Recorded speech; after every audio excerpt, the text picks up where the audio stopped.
All right. Hi, everyone. I'm Philipp from 20 Squares. The title of my presentation is Standardizing. Actually, let me look it up because it's so long. Standardizing supply chain debt, enhancing liquidity through risk transfer. I'm sorry for the title. It sounds like a proposal from a bureaucrat from Brussels, but it couldn't be actually further from that. What it's actually about is, in fact, not bureaucracy, but unleashing market forces in a scenario or in a situation where we actually have a market failure. So let me start with the problem. What is the problem? The problem is that thing is not working. Now it's working. Okay, the problem is the following. If you are a small company, let's say you're a construction company, you might have an actual good contract coming up. But in order to fulfill the contract, you actually need resources. You need to buy equipment, you need to buy material. And one regular scenario that SMEs actually face is that they might have this very nice contract looming, but they don't have the liquidity to actually buy the material upfront. And obviously the timing is relevant because the SME needs to buy something before in order to deliver later. This is a widely recognized problem. If you look at the European context alone, the estimates vary, but it's something about 400 billion euro basically are missing in order to finance this gap short term. Basically, 1 out of 4 companies are affected by it. And the key criterion still is that these companies are in principle profitable. It's not like that they are close to bankruptcy, but they actually want to do stuff that in principle should be happening from an economic efficiency perspective, but it's not. They're generally profitable, but they can't find the sources for the liquidity. If you take one step beyond that, go out of the European context, and you think about trade, cross-border, this gap is actually even more massive. And it makes a lot of sense because obviously the frictions going from, let's say, Italy to whatever, New Zealand or to the Congo are obviously much more pronounced than you're delivering something to Germany. So the frictions in between are massive. All right. Now you might wonder why is this actually the case. There's a long list of reasons why this is actually a problem. One of the key things is obviously, if I'm a company and I have a contract with another company, and maybe I'm basically owing that company some money, it's a contract that is based between 2 entities. It's a private contract, which means also that, if that company basically wants to make the receivable liquid, they can't just go to some other party and say, look, hey, take over my contract, because they need my consent. So there are just, from a very basic perspective, contractual restrictions of how easy it is actually to forward basically the debt that is inherent in that. Then also, if I'm basically a producer and I have, I'm selling something to a buyer and we have a long ongoing relationship, there's a lot of information between us that is not accessible from the outside. Someone might be interested in buying up the contract, but obviously they might be lacking the information. The lack of information affects pricing. Obviously, in order to buy risk, I need to be somehow able to say, okay, how much is this thing actually risky? What is the price tag that I'm attaching to it?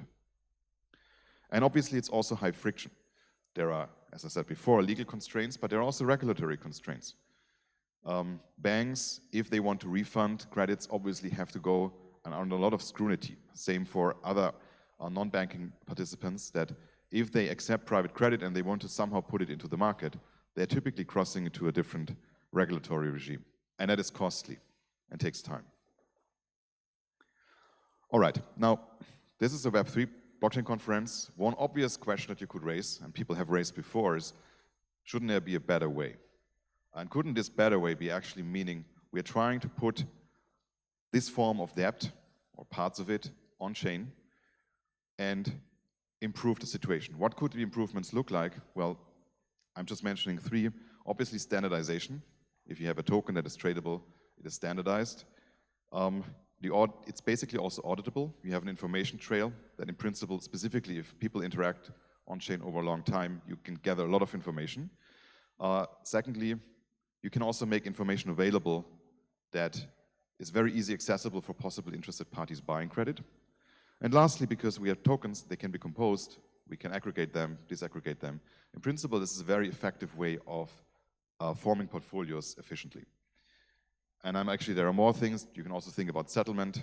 Legacy systems are very slow. This has to do with the way they have been set up, 60, 70 years ago. Now there could be a new way of doing this. And obviously settlement is a big issue if you think about financial instruments like bonds, etc., that are now tokenized. Okay, now the talk basically will be about this question. Is there a way of possibly using blockchains in order to solve this problem, or at least make the problem less severe? Okay, my talk will have two parts. There is one part which is basically what you can think about the ascent, our struggle. The first part basically is, when we started working on this problem, we were trying to come up with a market design that actually fulfills this criteria. And step by step, this was a long ongoing journey, and it's still obviously an ongoing journey to some degree, but we encountered a lot of problems. And what we also realized essentially is that the key thing is the legal question, the regulatory question. Whatever we tried to come up with a design basically was hampered by this. Now, we are now in a state where we are basically on the summit of this mountain. So we are looking into a journey that hopefully on the return and the descent will be simpler. Why that? We are now quite optimistic that we have identified a way how to kind of combine the legal part and the economic part, the token design part, so that we basically have a composable stack that solves this problem in a more effective way. Okay, so part one, this will be about market design. I will walk you through, independently of any kind of legal constraints, I will just walk you through what are the components you need. And we talk about components because we want to make this in a composable way, that you can also adapt to different environments, to different kind of problems. Debt is not equal to debt. Yeah, you have a very short term, you have bills of, receivables that are, let's say 1K, 5K, traditionally solved in some cases through factoring, and there are kind of bills for projects like the construction yard that I mentioned, which might be, whatever, 500K, 1 million. I will focus on the design principles so that you get a feeling for what was the reasons we chose specific implementations, and I will generally discuss the stack and the components. And in the middle, after part one, I will have a short interlude, namely the actual problem. That's basically the breaking point of every step we take, namely the legal dimension. And part two basically will be then about what we call a credit container. And a container, as you can or might know, the invention of the container for global trade was a massive thing because it standardized everything, and it basically enabled the kind of globalization we had so far, even though that might be changing in the next years, God knows. So what we will be introducing is a new building block, and that building block is basically unified across the legal and economic dimension. It's a way of simplifying the whole design so that some of the economic choices we have to make will be simplified and made easier. And overall, the design should, by choosing this instrument, should become way simpler. All right, let me start with the first part. What are the core principles in designing a market? And keep in mind, what is the goal overall? The goal is some credit relationship in the real world, let's call it the real world for now, should be somehow put on chain. Something happens, it should be possible tradable, and in the end there should be some settlement. Or if settlement doesn't work out, there should be a way of basically going to court and getting your money back, or at least parts of your money. One of the key principles is modularity. We are acknowledging right from the start that credit is not credit. There are different forms, they need different aspects. It might also be depending on the jurisdiction which we are operating in. We need different ways of implementing the thing. So modularity means that we will have components that can be stacked together, and the composite then basically serves the whole pipeline. It also means easy upgrades. Technology is evolving, blockchain technology is evolving, so are legal standards, obviously on a slower dimension, on a slower time scale, but still we need to be able to upgrade over time. Another key factor is risk. Risk is basically the essence of debt, because someone gets money and the other party is basically expecting money to come back, and the key thing is expecting, it does not always come back. So we need to handle risk, and if you think about a pipeline where different agents interact, you clearly have to make sure that whoever has something to say, something to act, some action to choose in that pipeline does not affect risk in an unintended way for other parties. Yeah. And of course, the participants must be able to price the risk. That's the key thing. Connected to this is information. We need to provide information to relevant parties. Only if you have information, you have a way, a possible way at least, of pricing what a specific credit is actually worth. The way this will be working, to preview, is that we basically will have two components, an off-chain and an on-chain component. On-chain is basically tracking basic data about what is actually held by whom. And then off-chain, we have a lot of flexibility of providing additional information that's, let's say, about a receivable, about a specific company. And obviously, the key challenge is to get this mixture right. And obviously, you can also use on-chain components like the access or the holding of a token in order to be authorized to access off-chain information. And lastly, incentives. Incentives are key. If you think about market design, we must make sure that people who are, or entities that are looking for credit, as well as those who want to fund it, as well as possible third parties that provide, let's say, risk assessments, are actually aligned in their incentives. And as you can see, risk, information, incentives, this is one amalgam. It belongs together. If we make a choice on who has information, we are affecting the incentives and also obviously the risk. Okay, here's the basic framework, the overview. There are 6 elements or modules in that stack. I will go through them in detail in a second, but just to give you an overview. You can think about it as really there is something, a credit between company A and company B being negotiated, signed, and then the first question is basically, okay, how do we actually put this into the digital realm? Second, how do we put it on chain? How do we risk assess it? Then there will be a primary market, so that whoever has the risk, let's say I'm a seller and I'm sitting on a receivable and I want to sell it, there must be a primary sale and possibly secondary markets where whoever bought it, let's say investment company C, then might be willing or might want to resell the debt. And lastly, obviously also important, we need to have settlement. At some point, the initial buyer of whatever the goods were has to fulfill the credit, has to deliver the receivable.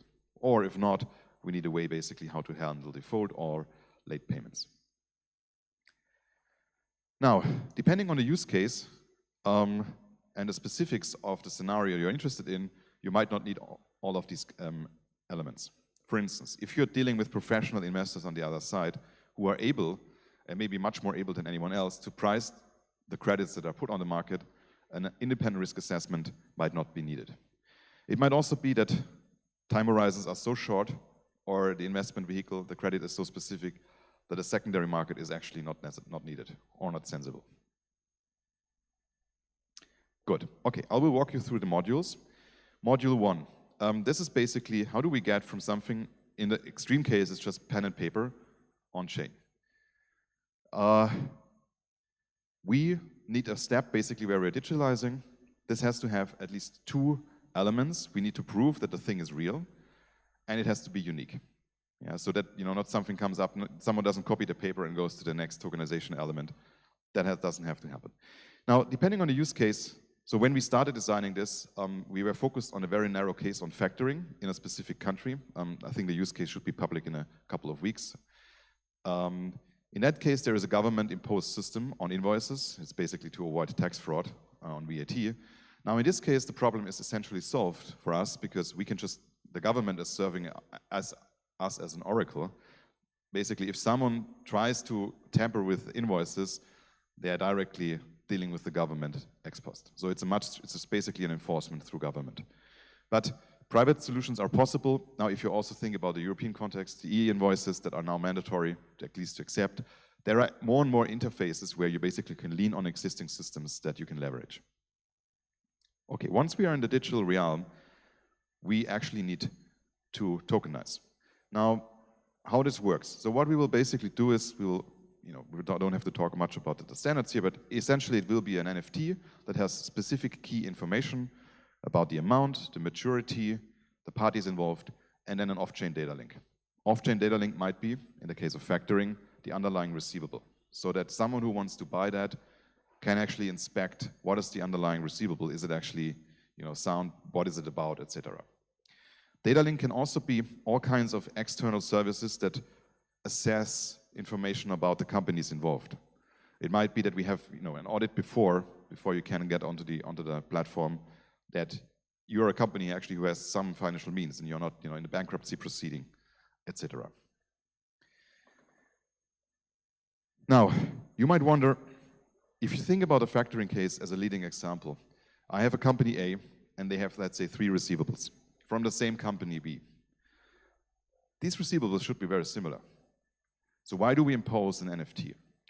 Again, this is basically about providing a strong interface with conservative assumptions. The assumptions that we are working on is essentially that each individual title is different. Even if you're looking from the outside, they might be immediately clear that they are very much related. At the beginning, basically, as an interface, we impose that each title is different. Why do we do this? Again, we want to cover a whole range of scenarios, and in some cases, again, think about a construction yard where there is one project funding request for this credit. That will be very idiosyncratic, and it will be very different from, let's say, the same company coming up with something 1 year later. Or a different construction yard somewhere totally different, doing something very different. Yeah, so it's a strong assumption in order to protect what comes next. All right.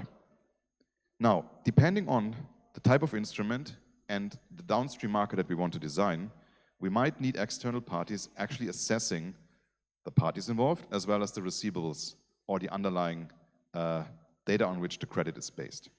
Again, think about a factoring case. Factoring is a well-established thing.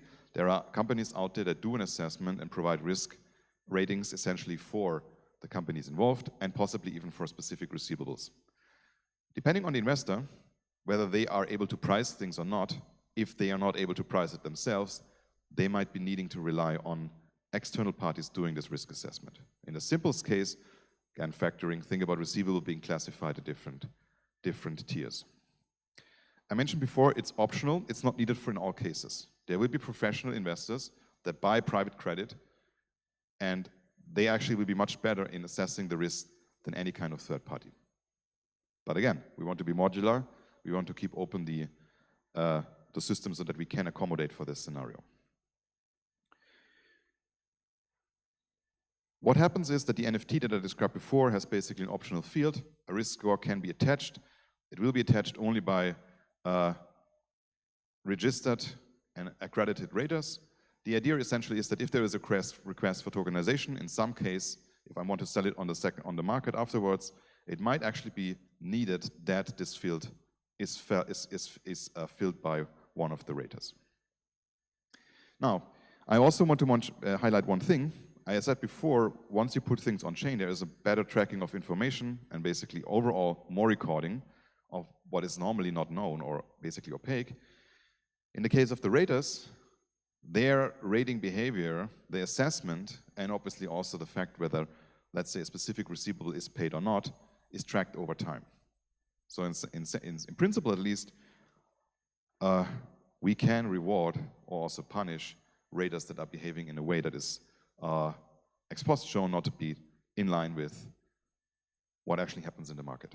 If I'm basically constantly giving very good ratings to something and constantly these things are failing, something has to give. Okay. Now, we are now at a stage in the pipeline. We digitalized it, it's tokenized, we risk assessed it possibly. Now the question is, how do we sell it? And again, modularity. Because we are now operating in a dedicated L2, what we have to do is essentially to switch out a contract that encodes the market logic.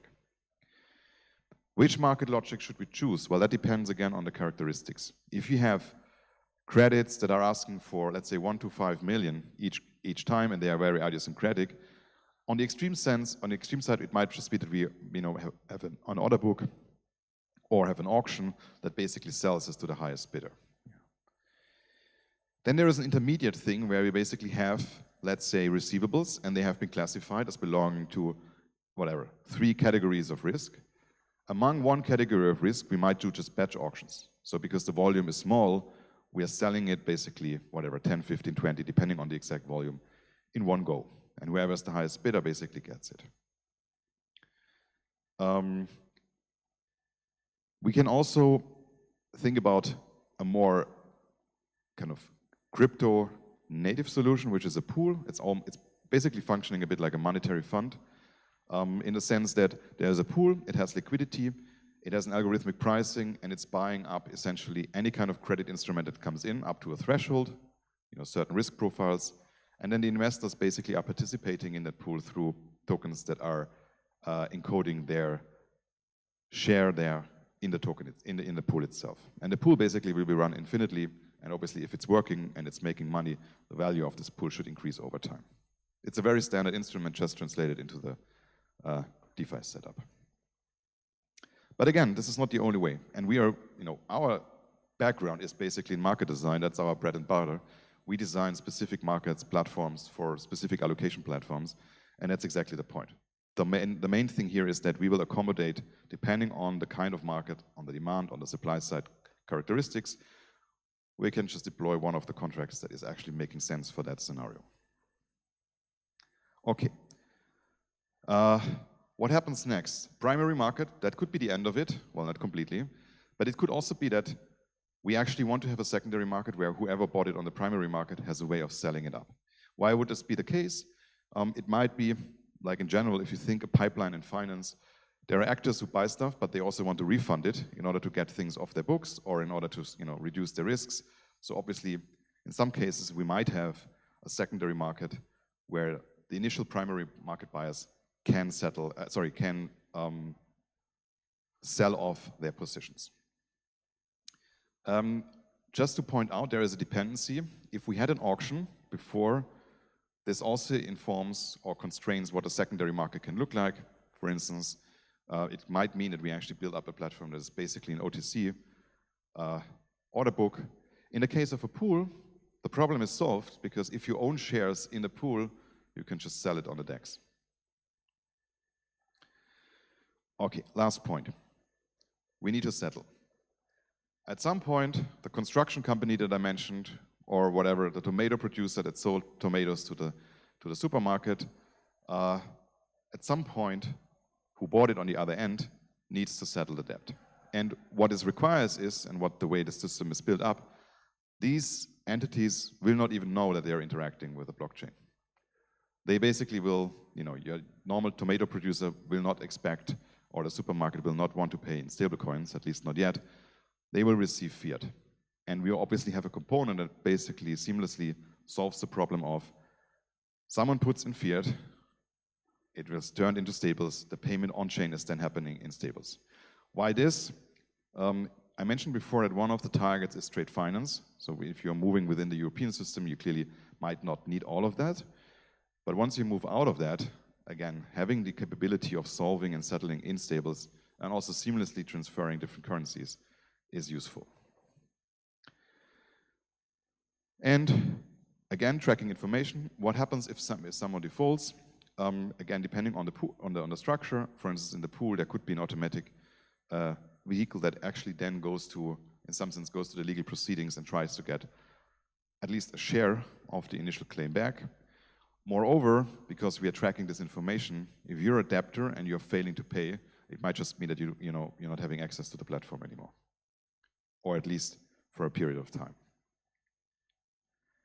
Okay, let me summarize so far. What do we have? We have an oracle phase that turns something that happens outside of crypto into information that can be consumed. We put it on chain. We have a risk assessment component, basically, that makes clear, depending on the instrument, what is going on, how can it be priced, and we have a set of markets and a settlement. Short modular components for different scenarios, from the factoring case to something which is more project-based, larger, depending on the scenario. All right, let me do a short interlude here. What I described is actually pretty simple. There's nothing complicated there. The market design, these are things, these are problems, but you can solve them. It's not rocket science. The actual challenge in all of that, and which dictated also parts of the interfaces we chose, is basically the legal and regulatory requirements. And it starts with very simple stuff. For instance, when we made this distinction between something on the Oracle side and then the NFT side, if you have a private contract between two parties, and let's say I'm holding the debt, so someone owes me money. It's not just that I can go to someone else and say, hey, do you want to buy that contract? Doesn't work. The initial party has to consent. And actually, while we're at it, even if you're selling it once and you want to sell it twice, again, you need consent. So it's a very a system full of frictions. And this is just touching on certain things. What is actually the meaning of a pool? What is the regulatory legal status? I have no idea. Depends where you are, and even if depending, if you're in a specific country, even then it might not be totally obvious. Legal friction is the main hindrance in all of that. Many of the interfaces we build on the economic side are actually just that we have a stopping point where we can say whatever happens next, let's break here and pause so that we can basically heal or make sure that the legal thing is actually still in line. Okay, I'm not a lawyer, so whatever comes next, don't sue me. This is no legal advice. And I mention this now because we are now entering the legal realm. We are basically coming up with an instrument where we feel this is a way of moving forward. So if you remember, the red part was the ascent. We're now basically at the summit. We're now going down. Everything will be smooth. Everything will be simple. Okay, so what we are now building on the experience that we have gathered in the project before and others is we need to solve the core problem, namely the composability of the actual underlying claim. And that is a legal question that we have to solve. So what is a possible path forward? We are using something which is very weird. It's an instrument that I think has been even invented in Italy a long, long time ago. It has been key for centuries in trade, also international trade, and has basically become almost obscure and not used anymore. Now, that instrument now has been basically experienced a revival in some countries due to the fact that it has been, through new legislation, been updated to the digital realm. What this enables is what I said before. We had this modularity on the different interactions, but it also allows it to vertically structure it. Whenever I do a transaction, basically the legal instrument stays intact. And that's a key feature. The thing is tradable. It can be aggregated, disaggregated. Once I aggregate or disaggregate, I'm not changing the legal structure or the regulatory regime. Again, if I have credit and I want to sell it wholesale onto the financial market, typically I'm engaging in something which is called securitization, which is regulated in a different way than if I give a private credit. This is not the case here. Okay, so the instrument that we are using is called a bill of exchange. Again, this is something which people have been using for ages. We refer to it as a debt container because it really has this feature of, like for international trade, once you standardize things, and everything in the whole pipeline is standardized along the way. So you have the ships, you have the trucks, you have the capabilities of unloading the trucks. Suddenly you have a very nice and modular pipeline. Why is this actually relevant? So bill of exchange, which exists in different countries for ages, as I said, in different legal frameworks, the key features are roughly the same, and they are the following. A bill of exchange encapsulates a payment obligation and specific legal rights, importantly, detached from an underlying contract. What it means, if I'm selling tomatoes to someone, to a supermarket, the supermarket owes me money. Now, if we are creating a bill of exchange, what this means is that the payment obligation is independent of any kind of problem with the underlying contract. It's still a payment obligation. Concretely, if I'm selling tomatoes, but I'm actually delivering bananas, and I have a BOE, bill of exchange, from the supermarket has to pay me anyway. I can take the instrument, go to court, and I will get my money, even if I'm delivering something wrong. Now you might wonder, what the heck is that? Note, it is not changing my obligation on the underlying contract to deliver what I promised. The supermarket can go after me and say, wait a second, you promised tomatoes and brought banana, what the hell? They can go to court and they will get right, but that will be separate from my obligation, from my right to get the money. And that separation is key because the obligation from the supermarket to pay me is now independent, and that's the thing I basically can put forward and I can also give and sell to other entities. And now, if you just take the old instrument where you do this on pen and paper, it has these features. But once you move it into the digital realm, blockchain or not, you obviously get additional features. You have programmability, you can have constraints on top. The bill of exchange in principle also allows to shift and to spread risk. For instance, the supermarket, or if I'm basically owning the BOE from the supermarket, I can sell it, but I can also endorse it. And endorsement means basically that if the supermarket fails to pay, whoever has now the bill of exchange can go to me and get the money from myself. So it's basically, it's a virtual, very old blockchain in the sense that I actually have a chain of debt rights encapsulated. Okay, now jump from Italy to the UK, where the weather is much worse. In the UK, the bill of exchange has been around for ages. It was then finally codified. Again, the UK has a very different legal structure than most continental Europe. It's much more bottom-up in the sense people do something and then later on the law follows suit.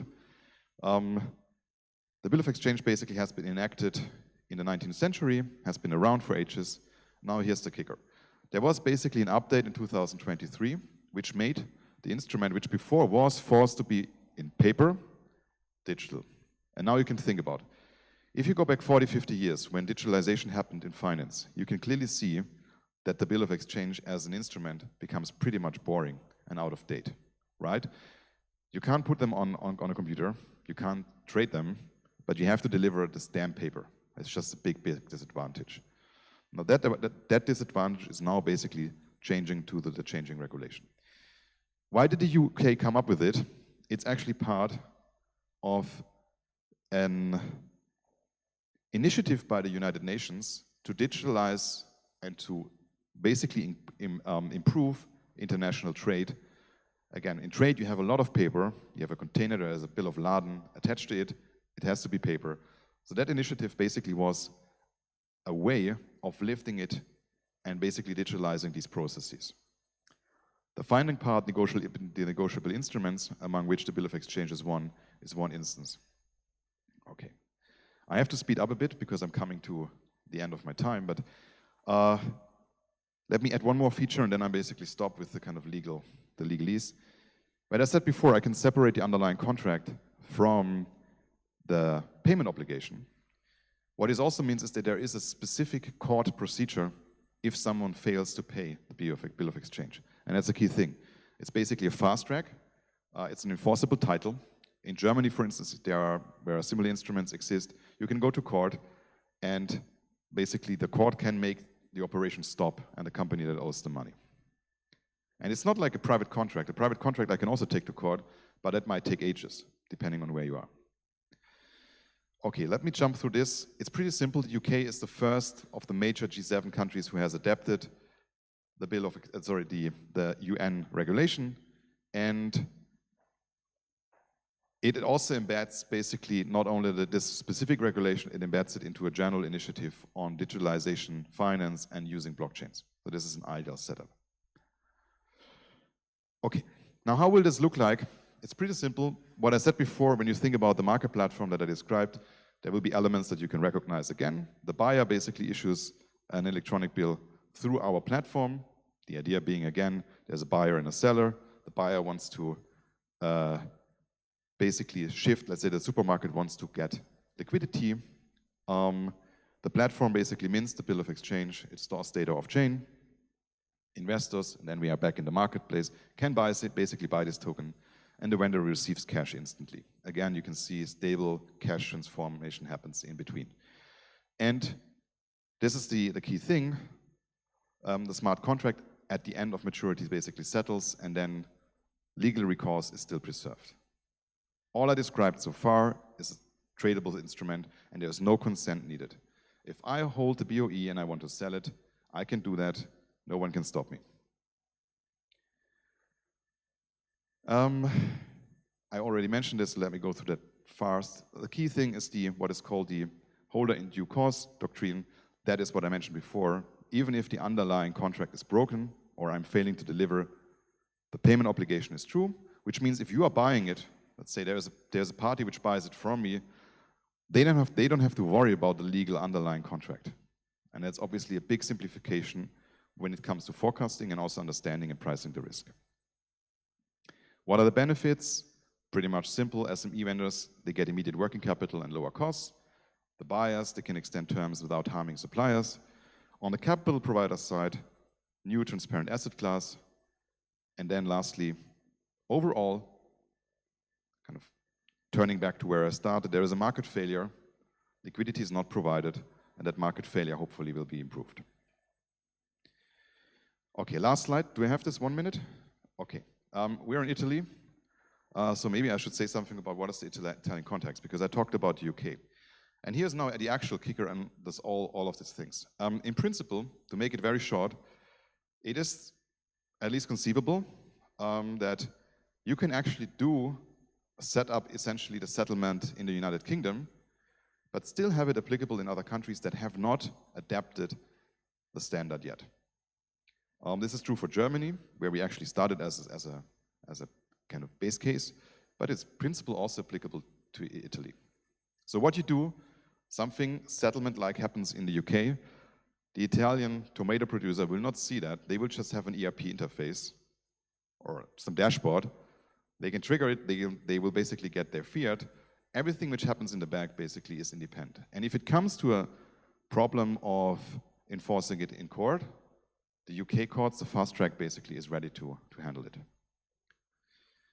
What it also means is that there is no transfer of local assets. The underlying commercial contracts, asset involved, material, etc., they will stay here. And lastly, Italy also has adapted the invoicing initiative from the European Union. So in principle, there are already interfaces that should make the integration simpler. And lastly, it's future-proof. If Italy at some point actually adapts the same legislation, or the same, I mean not the same, but basically confirms to the UN standards, all the better. Then basically you can switch out the settlement system. The logic will be the same. Last thing, this is under development. We have a specific target for how much we want to handle in 1 year. Sorry, we will, after the first year, basically extend into trade finance. If you're interested, stay tuned. Thank you.